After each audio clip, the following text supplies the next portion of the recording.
श्री कृष्ण कन्हैया लाल की जय। श्री निजानंद स्वामी की जय। श्री प्राणनाथ प्यारे की जय। महामत कहे ए मोमिनो, करूं मूल स्वरूप वर्णन। मेहर करी माँ सुकने, लीजो रूह के अंतस्करण। लीजो रूह के अंतस्करण। श्री कृष्ण कन्हैया लाल की। सागर ग्रंथ का 8वां प्रकरण श्री राज्य के श्रृंगार का है। पहले एक बार श्रृंगार का वर्णन हो चुका है, तो ये दूसरा श्रृंगार है।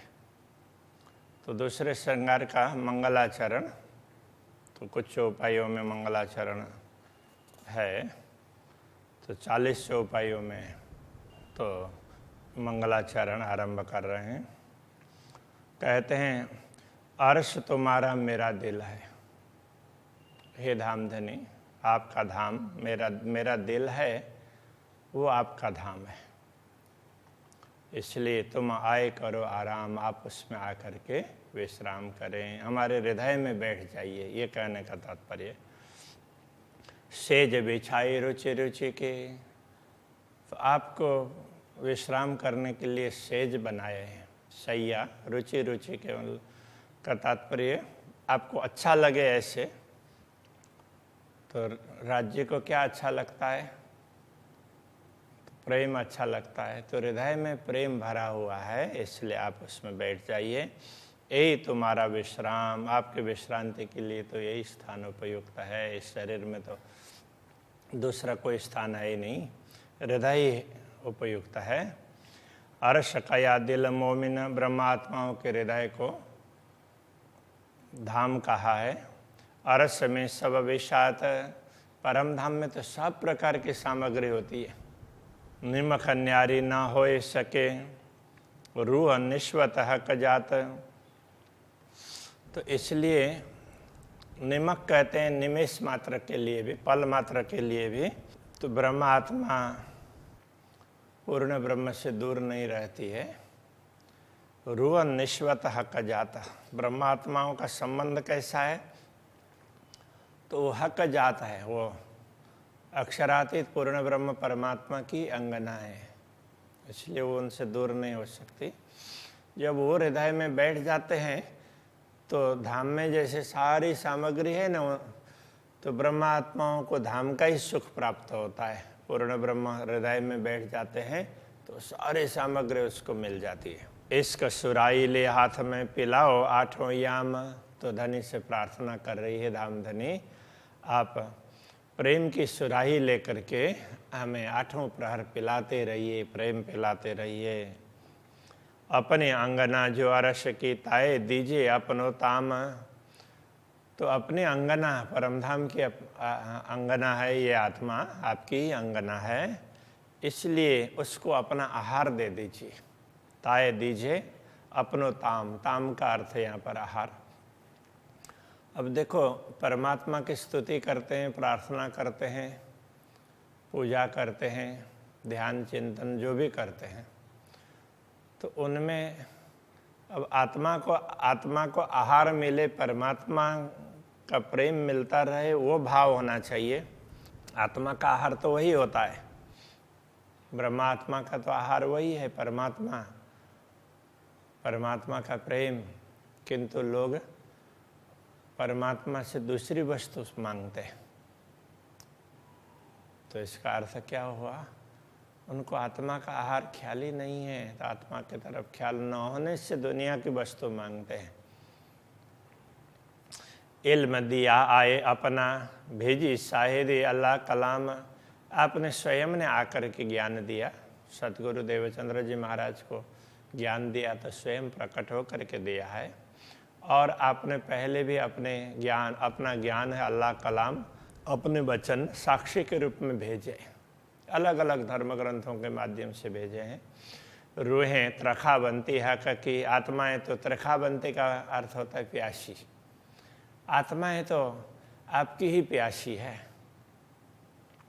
सो चाहे धनी प्रेम काम, तो आत्माएं धाम धनी से प्रेम प्राप्त करना चाहती है। उनकी कामना यही रहती है कि पूर्ण ब्रह्म परमात्मा का प्रेम मिले। फुरमान ल्याया दूसरा जाको सुख जी नाम, तो आपके वचन, आपका आदेश लेकर के आए हैं। ऐसे अलग अलग ग्रंथों में आदेश आए हैं, तो एक आदेश उनमें से तो सुखदेव जी भी आदेश लेकर आने वाले हैं। तो श्रीमद् भागवत के लिए कह रहे हैं, श्रीमद् भागवत भी आपका ही आदेश है। दैतार्तमा गवाही ब्रह्म सृष्टि की, तो दैतार्तम तारतम दे करके गवाही ब्रह्म सृष्टि की, ब्रह्म सृष्टि की गवाही इन ग्रंथों में देखो ऐसे ऐसे गवाही है, तुम्हारी साक्षी है। गवाही का तात्पर्य साक्षी।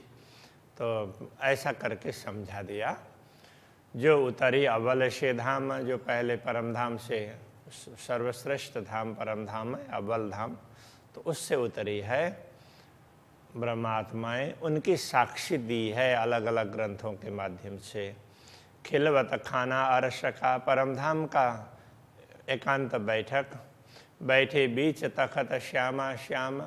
तो ये मूल मिलावा की बात कर रहे हैं। तो मूल मिलावा में बीच में, चबूतरे में बीच में मध्य भाग में ही श्यामा श्याम सिंहासन पर विराजमान हैं। मस्ती दीजिए अपनी, आप अपनी मस्ती अपने आत्माओं को दीजिए। ज्यों गलित हो या ही ठाम, तो इससे मुझे यहीं पर मेरा हृदय द्रवित हो जाए। कहने का तात्पर्य आनंदित हो जाऊं, मुझे देह का भान ही ना रहे, इतना आप मुझे मस्ती दे दीजिए। तुम लिखा फुरमान में, आपने अपने आदेश में लिखा है, हक अर्श मोमिन कलुब, तो ब्रह्मात्माओं के हृदय है वही परमात्मा का धाम होता है, ऐसा करके आपने लिखा है। सो सुख न पालो अपना, अब उन वचनों को आप पालन कीजिए और हमारे हृदय में आकर बैठ जाइए। तुम हो मेरे महबूब, आप मेरे प्रियतम हैं, आप हृदय में बैठ जाइए। और वे लिखा समनून को, समनून नाम का कोई राजा था, तो वो भी चिंतन किया करता था। तो उसके लिए भी लिखा हक दोस्ती में पातशाह, उसको भी संदेश भेजा है। उसने भी कुछ बातें बताई है। तो क्या बताई है? हक दोस्ती में पातशाह, परमात्मा तो दोस्ती करने वालों में तो सम्राट होते हैं, सबसे मित्रता रखने में तो परमात्मा सम्राट होते हैं, ऐसा करके उसने कहा। उसके द्वारा आपने बातें कहलाई है। हम सो कौल पालो अपना, अब उन वचनों को पालन कीजिए, आप हमारे साथ में दोस्ती कीजिए, हमारे दिल में बैठ जाइए। मैं देखूं महबूब की राह, तो मैं अब महबूब की राह देखती हूँ। मेरे प्रियतम धनी मेरे हृदय में कब बैठते हैं, उसकी राह देखता हूँ, इस प्रकार कह रहे हैं। कहूँ अवलों जाहिर ना हुई, अब तक ये बातें स्पष्ट नहीं हुई थी। अरस बका हरस हक सूरत, कौन कौन सी बातें? पूर्ण ब्रह्म परमात्मा का धाम और उनका स्वरूप अभी तक दुनिया में कभी भी स्पष्ट रूप से नहीं बताए गए। हृदय आओ तो कहूँ, इत बैठो बीच तखत, कि आप हृदय में आ जाएं और हृदय रूपी सिंहासन में विराजमान हो जाएं, तो दिव्य धाम की बात, आपके स्वरूप की बात तभी तो बताई जा सकती है दुनिया में। अभी तक तो ये बातें निकली नहीं हैं, तो अभी आप निकलवा रहे हैं, तो हमारे हृदय में आकर के बैठ जाइए, ये प्रार्थना कर रहे हैं। ए वजूद न खूबी ख्वाब की, ए कदम हक बक्का के, यह वजूद, यह शरीर है, ये ख्वाब की है। ख्वाब का तात्पर्य स्वप्न का शरीर है। इसमें वो विशेषता नहीं है कि परमात्मा के स्वरूप का वर्णन कर सके। इसमें एक ख्वाब के वजूद होने से उसमें एक खूबी नहीं है।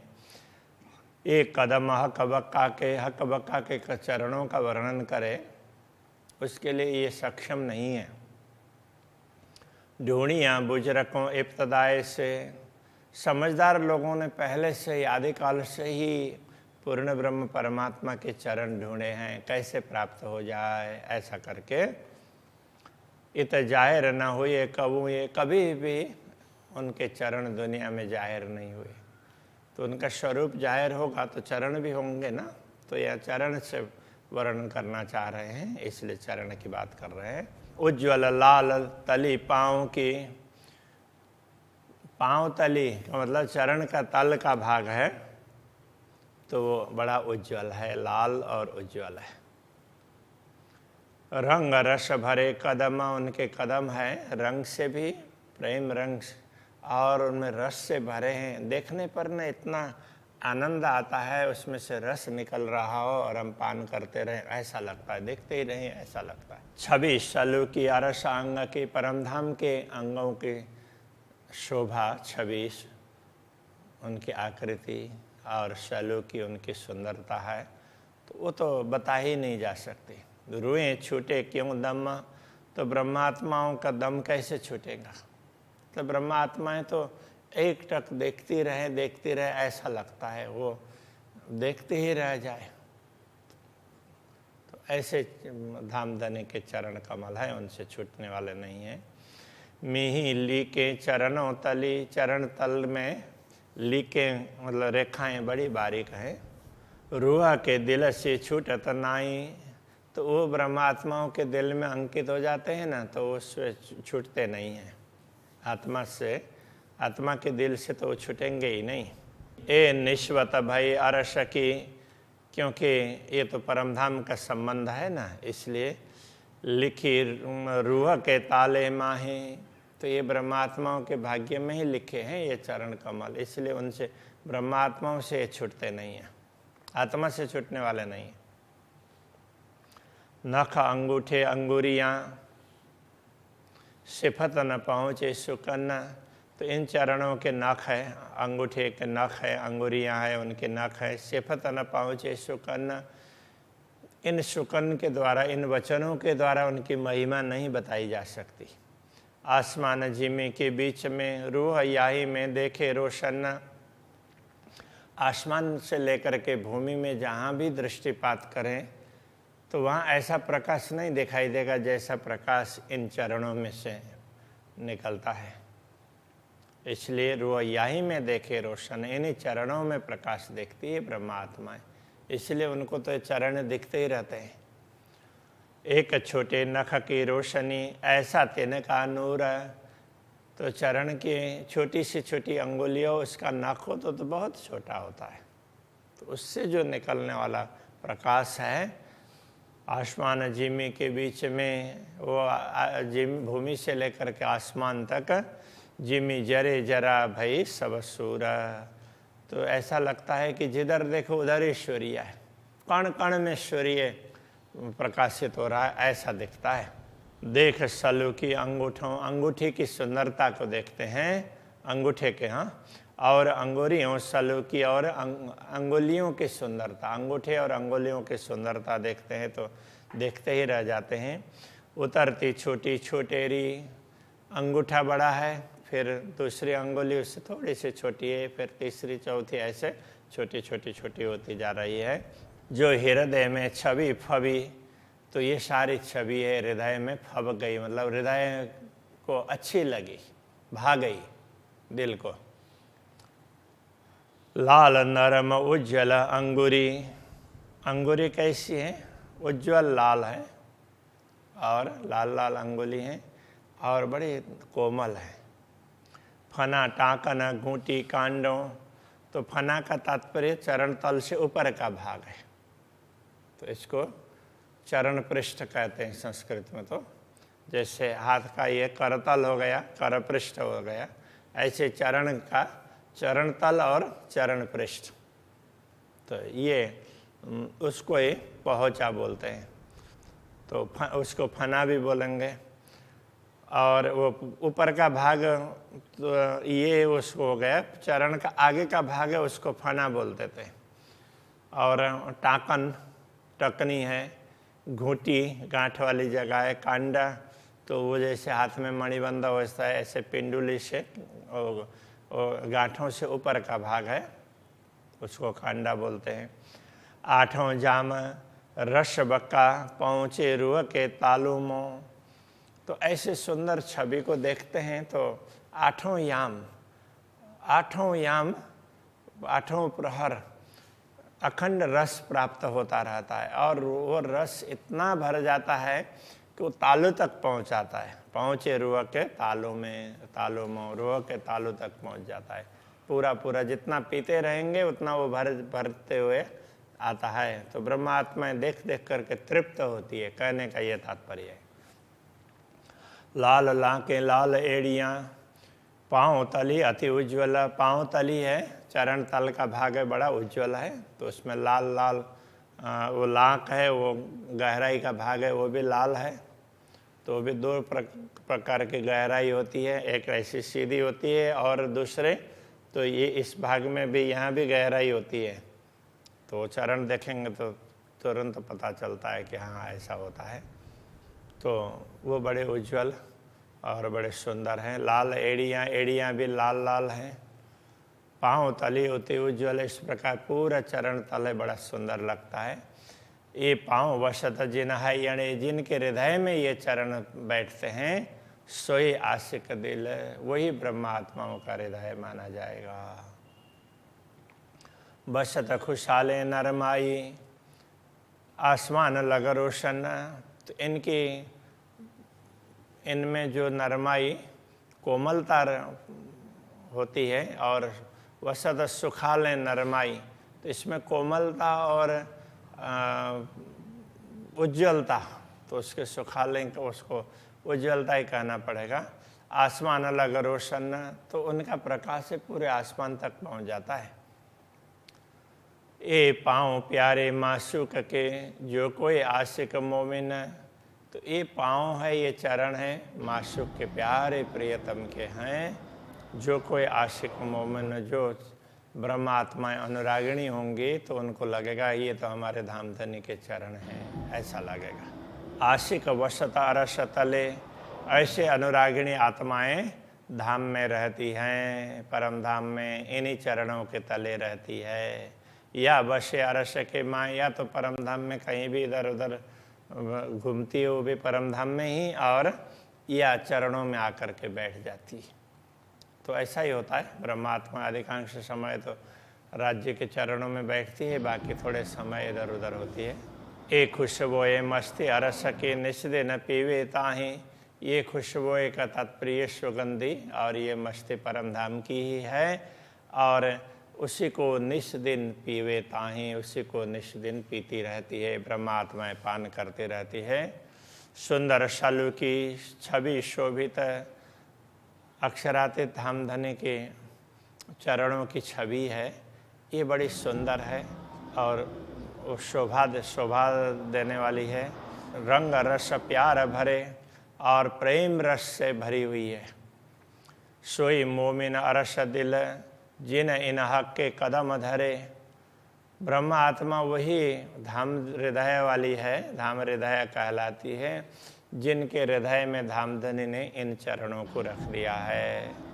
ए सुख देता अरस के कोई नहीं निमुनाइन। तो ये परम धाम के सुख धामधनी दे रहे हैं, कोई नहीं निमुनाइन। तो उनके उपमा दूसरा कोई उपमा नहीं है। ए सुख जाने अरवा अरस की निश्वतः कसों जिन। तो इस सुख को तो परम धाम की आत्मा ही जानती है।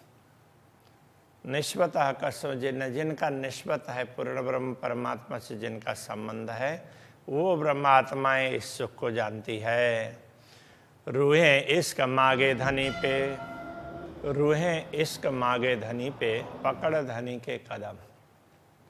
ब्रह्मात्माओं ने इन्हीं चरणों को पकड़ करके धामधनी से प्रेम मांगा है। जो छोड़े इन कदम को ताए क्यों कहे आशिक कसम। जो इन चरणों को छोड़ देते हैं, इनको हृदय में धारण नहीं करती है, तो उन आत्माओं को पूर्ण ब्रह्म परमात्मा के आशिक अथवा अनुरागिणी कैसे कह सकते हैं। नरम तली लाज लाल उज्ज्वल, आशिक यही जीवन। चरण तल है वो बड़े ही नरम है, कोमल हैं, लाल हैं, उज्जवल हैं। तो आशिक का यही जीवन, आशिक के जीवन यही है। धनी जिन्हें छुड़ाइयो कदम है धाम धनी, इन कदमों को हमारे से मत छुड़ाएं। जाहिर या बातन, जाहिर रूप में या आंतरिक रूप में, प्रत्यक्ष भी देखते रहें और इनका गुण भी हमें मिलता रहे। प्यारे कदम राखो छाती मिने, हे प्रियतम धनी, हे प्रियतम धनी, आपके प्यारे कदमों को मैं अपने दिल में धारण करती हूँ। राखूँ मतलब रखती हूँ, दिल में धारण करती हूँ। और आँखों राखों नयनों पर, और अपने आँखों में भी धारण करती हूँ। सिर ऊपर लिए फिरूँ, इनको सिर पर लेकर के मैं चलूँ, ऐसा लगता है। बैठो दिल को अरश कर, आप मेरे दिल को धाम बना करके बैठ जाइए, तो बस मुझे तो रोम रोम में आपके चरण देखने लग जाएंगे, ये कहना चाह रही है। तखत धरिया के दिल में, धाम धनी ने ब्रह्मात्मा के हृदय में, हृदय को सिंहासन बनाया, उसमें सिंहासन रखा। राखों दिल के बीच नयनन, अब धाम धनी को अपने दिल के आँखों में रखते हैं। तीन नयनों बीच नयना रूह के, उन नयनों के बीच में भी जो आत्मा के, रूह के, आत्मा की आँखें, उनमें रखते हैं। राखों तीन नयनों बीच तारन, आत्मा की आँखों के भी जो तारे हैं ना, तो आँखों की पुतली उसमें रखते हैं। तो मैं धाम धनी को तो इतना छिपा करके रखूं। तीन तारों बीच जो पुतली, उन तारों के बीच में भी जो पुतली का भाग है वो तो और भी सूक्ष्म है। तीन पुतलियों के नयनों माहें, उनकी भी यदि आँखें होती हो तो उसके अंदर धाम धनी के स्वरूप को रखते हैं, उनके चरणों को। राखों तीन नयनों बीच छिपाए के, उन आँखों के बीच छिपा करके रखूं, कहूँ जाने न देऊँ कहीं, और कहीं उनमें से बाहर निकलने ही ना दो। कहने का तात्पर्य इस तरह से उनके चरणों के दर्शन करते रहे। जैसे कोई कीमती चीज़ होती है तो कैसे रखते हैं, तो दरवाजे में भी ताला होता है, उसके बाद में वो अलमारी होगी, उसमें भी ताला, उसके अंदर भी दूसरा वो खाना होगा, तो उसके अंदर भी, और अंदर के अंदर होता है ना, छिपा करके रखते हैं। तो इस प्रकार से धामधनी के ये चरण हैं, ये तो बड़े ही मूल्यवान हैं, तो उनको इस तरह से छिपा करके रखते हैं, कहीं जाने ही नहीं देते हैं, कोई चुरा करके ना ले जाए। जाते चरण जुदे होए, जिनसे ये चरण दूर हो जाते हैं, सो आशिक खोले क्यों नैना, वो ब्रह्मात्मा अपने चरणों को कैसे खोल सकती है। ए नयन कायम नूर जमाल के, जासों आशिक पावे सुख चैन, ये नयन भी पूर्ण ब्रह्म परमात्मा के ही दिए हुए हैं।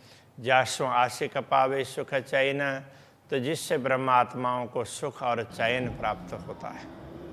एक अंग छोड़े दूसरे अंग को क्यों आशिक लेने जाए, एक अंग को छोड़ करके दूसरे अंग को देखने में आशिक क्यों जाती है, नहीं जाएगी, उसको तो उसी में आनंद है। एक कदम छोड़े मासूक के, सो आशिक क्यों कहलाए, इन धामधनी के चरणों को जो छोड़ दे वो आशिक कैसे कहलाएगी। एक रूह लगी एक अंग को, सो क्यों पकड़े अंग दोए, एक आत्मा तो एक ही अंग को पकड़ करके रहेगी ना, तो दो अंग को तो ग्रहण ही नहीं कर पाती है।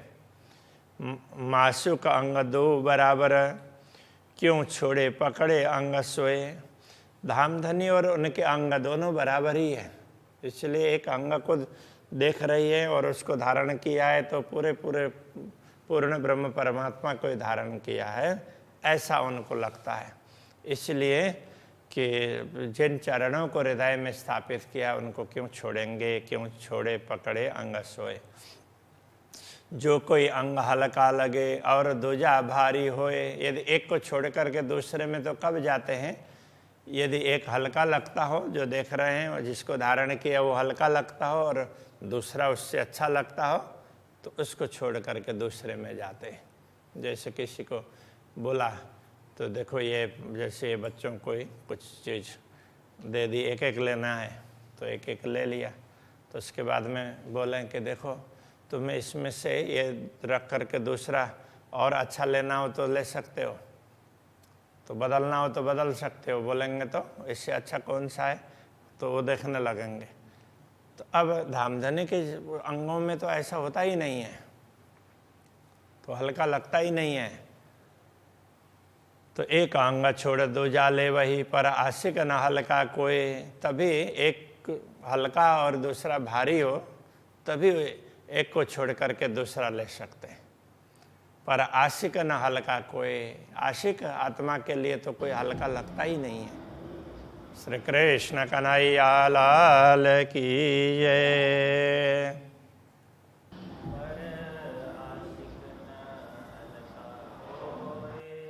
पर आशिक न हल्का कोई,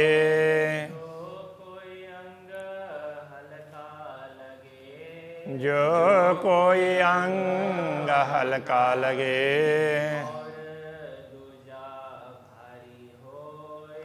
और दूजा भारी होए।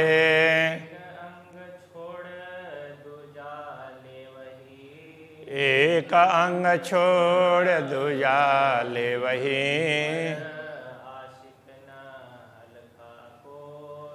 पर आशिक न हल्का कोई,